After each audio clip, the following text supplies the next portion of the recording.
and you are in the audience listening, this hour is really your hour, not mine. These days are your days. Some of us have been here before on this platform, and we have looked out in earlier years upon other students in their own hour, young like you, expectant like you.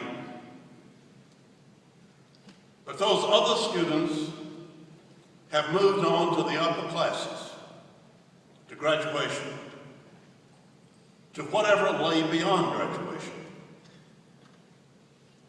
Through experience, through gain and loss, they have ceased to be freshmen. This hour is no longer their hour. This is your hour. And this place is your place. This campus is your campus. Some of you may have chosen Wake Forest as your school a long time ago. Others of you may have picked Wake Forest out of a cluster of schools that offered you admission. Others of you may be here because a preferred school turned you down. Others of you may have clung tenaciously to a place on the waiting list through much of a long year. But it no longer matters what the process was that brought you here. You are here. And all of you, whatever your SAT scores, whatever your high school record, wherever you came from, are equal. This place is your place. I would like to begin by telling you about a young man in wartime Poland who lay for hours in a potato field near a highway under attack from airplanes.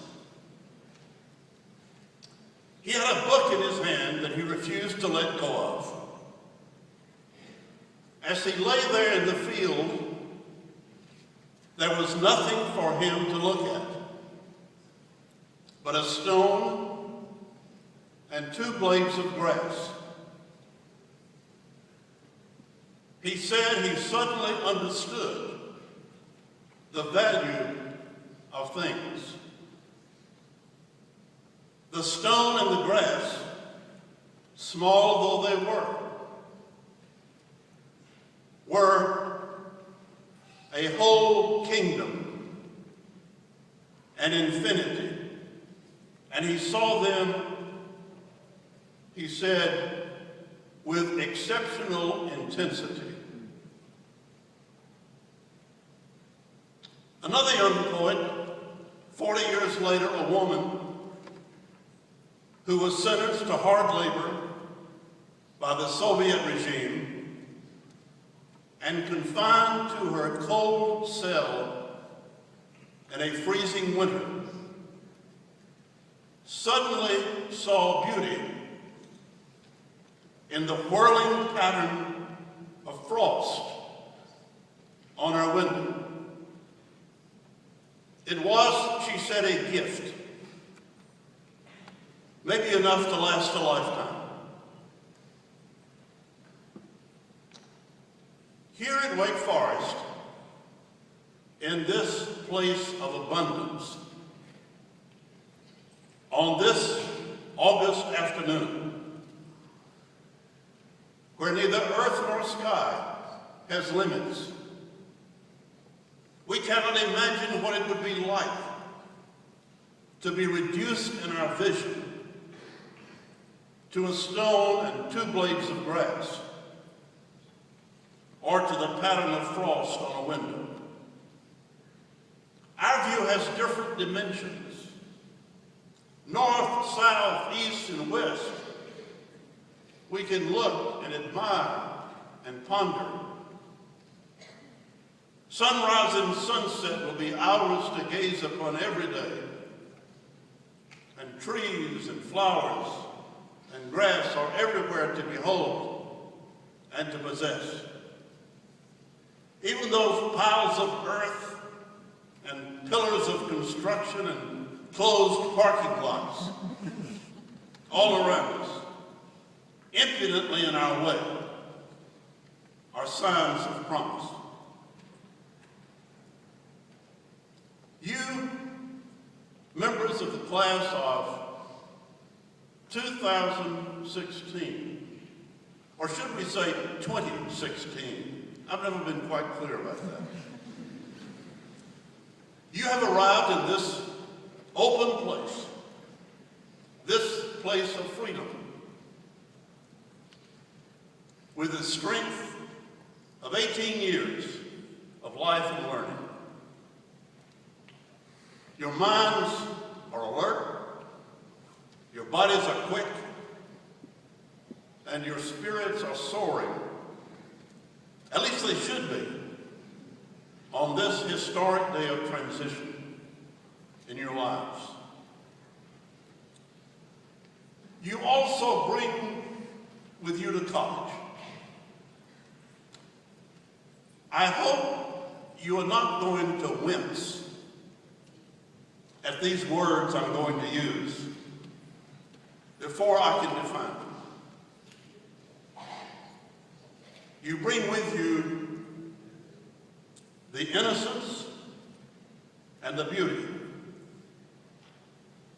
that should belong to college freshmen. I'm not naive when I call you innocent. You are, after all, fresh men and fresh women. I know that some of you are already wise in the ways of the world.